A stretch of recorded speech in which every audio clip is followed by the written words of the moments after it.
उसने पूछा कैसे निकलेगा? बोले अरे मेरो पाम पकड़ के अपने मुंह के पास ले जा और दांतन से निकाल, तब निकलेगा ये। आहा, कितनी कृपा की ठाकुर, कृपा की न होती। उसने कांटा निकाला मुख से। ठाकुर जी बोले अब चल, मुंह से चलो ना जा रहा। गोविंद दास ने अपनी कदम खंडी में दाल बाटी बनाई है, मुंह ले चल वहां पे। बोला कैसे लेके चलूं? बोले तेरे कंधान पे बैठ जाऊंगा मैं। और ठाकुर जी ने अपने दोनों पांव ऐसे लटका लिए उसके यहाँ पे और सिर पकड़ करके उसके ऊपर ही बैठ गए। बोले चल ले चल मुंह को। वो तो महाराज बेहोशी सी हो रही है, उसको विश्वास ही नहीं हो रहा ठाकुर जी मेरे संग इतनी बड़ी लीला कर रहे हैं। गोविंद दास की कदम खंडी में पहुंचने से पहले उस बालक ने ठाकुर जी गोविंद दास जी मुंह बहुत मारेंगे, अगर उनको पता चल गई मैंने आपको छू लिया है तो मुंह बहुत डांटेंगे। आप एक काम करो, अब यहाँ से आप पैदल चले जाओ, मैं यहीं खड़ा हूं। ठाकुर जी बोले यहीं खड़ा रही हो, तेरे काजी दाल बाटी लेके आऊंगा मैं। गोविंद दास के यहाँ ठाकुर जी पहुंच गए और पहुंच करके ठाकुर जी बोले चल गोविंदा जल्दी खवा, मुझको तो बहुत जोर की भूख लगी है। गोविंद दास बोले हाँ हाँ बिराजो। सुंदर व्यवस्था कर दी। ठाकुर जी बैठ गए और बैठ करके सामने पत्तल पर महाराज बाटी रखी, दाल रखी, चूरमा रखी, चटनी रखी, सब बढ़िया सुंदर सजा दी। अब ठाकुर जी पा रहे हैं, प्रेम से पाते जा रहे हैं और पाते पाते बीच में कहे और ला, और जल्दी ला, भूख लग रही है मुझको।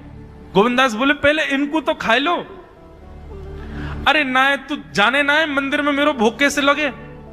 थाली में 2 रोटी और ये सब्जी, इनते मेरो भूख पेट थोड़ी भरे। मेरे सामने तो सबरी सामग्री धर दो, मेरो जो मन होगा मैं उठा उठा के पाते जाऊंगा। अरे गोविंदा जल्दी जल्दी लेके आ। अब गोविंद दास जी पीछे मुड़ करके बढ़िया सुंदर बाटी बाटी सेकें। इतने में ठाकुर जी क्या करें, एक बाटी तो खा जाएं और दूसरी बाटी उठा के अपनी जेब में धरते जाएं। वो संग आयो वाक्य काजी लेके जानी है। अब तुम्हारा ठाकुर जी खाते जाएं भरते जाएं, खाते जाएं भरते जाएं। गोविंद दास बोलो ठाकुर जी ये तो मैं मानूं कि आपकी खुराक बहुत है, पर इतनी ज्यादा है ये मुझको विश्वास नहीं है रो है। क्यों हैं 56 बाटी खा गए हो अब तक आप? अरे कोई तुकना है, पेट है कि समुद्र है, कुआ है, कहा है आपको?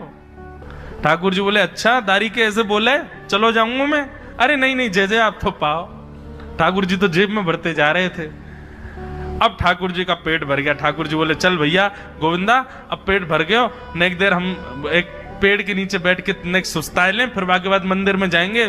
4 बजे मंदिर खुल जाएगा दर्शन देने। जैसे ही ठाकुर जी खड़े भये महाराज, सोई उनकी पीतांबरी फैल गई। पीतांबरी फैली। गोविंदास बोले जय जय, ये बाटी खाए के आप इतनी जल्दी मोटे कैसे है गए?